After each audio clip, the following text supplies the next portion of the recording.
So it was 11 o'clock one evening, and I was in bed, and I get this phone call from my client, Dana White. He is the president of the UFC. Dana calls me, and he has a bit of an issue. And he never calls, by the way. He's a texter, so I thought this is really interesting. He said, Amy Jo, you are not going to believe what I just did. I'm like, what, Dana?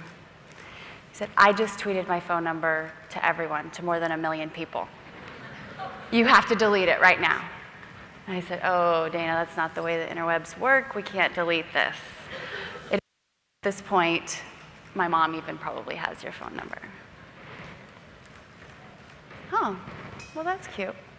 It's not my first slide, but there's my first slide. I just wanted to show you guys some cats this morning. Anyway, so here's the tweet.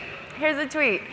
Dana accidentally sent a public tweet. He meant to send a direct message to a fan. He wanted to give them tickets. So clearly we had a bit of an issue. He said, do you hear the phone ringing? He was calling me from his landline at the office, and his cell phone was ringing. I said, yes, Dana, I hear the phone. He said, well, if I'm stupid enough to tweet my phone number, I'm going to answer the phone.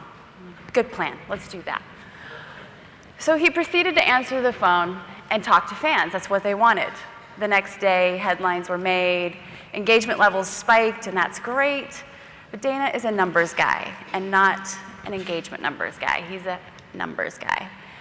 So I was thinking, geez, this is what fans want. They just want to talk to Dana White. He's a bit of a character. So why don't we do that? Why don't we go ahead and give them what they want? This worked really well. So I said, hey, before we go live on pay-per-view in front of the world, let's tweet your phone number again and have fans call you and tell you what they think is going to happen during the event. Luckily, he was game.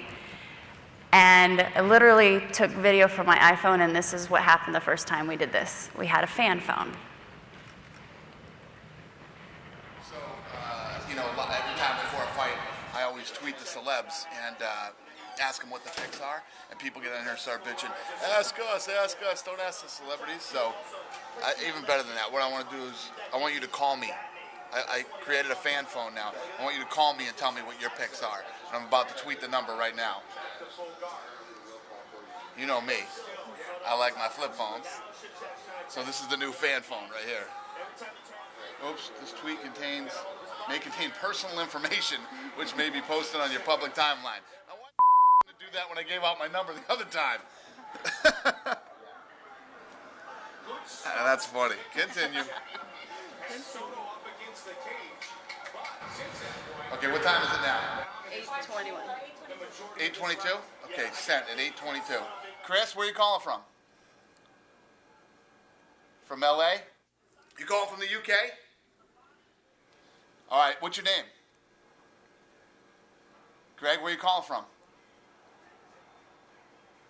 Kansas? All right, brother. Thanks for the support, man. Thanks for following me on Twitter. Who's this? All right, Mike. Where are you calling from? El Paso, Texas. You're in the theater? Oh, that's awesome, man. All right, talk. So Twitter literally created that feature for Dana, the prompt that, hey, you're about to send your phone number out. Are you sure you want to do this?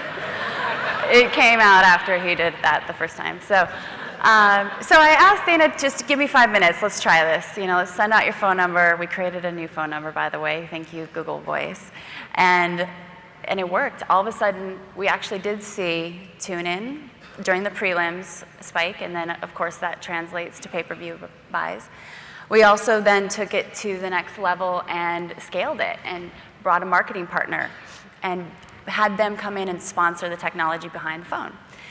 Took it to the athletes, so at this point, there were a lot of different people that were able to answer the phone on behalf of the brand. So we humanized the brand, really humanized it first, and then we're able to monetize it through social communication.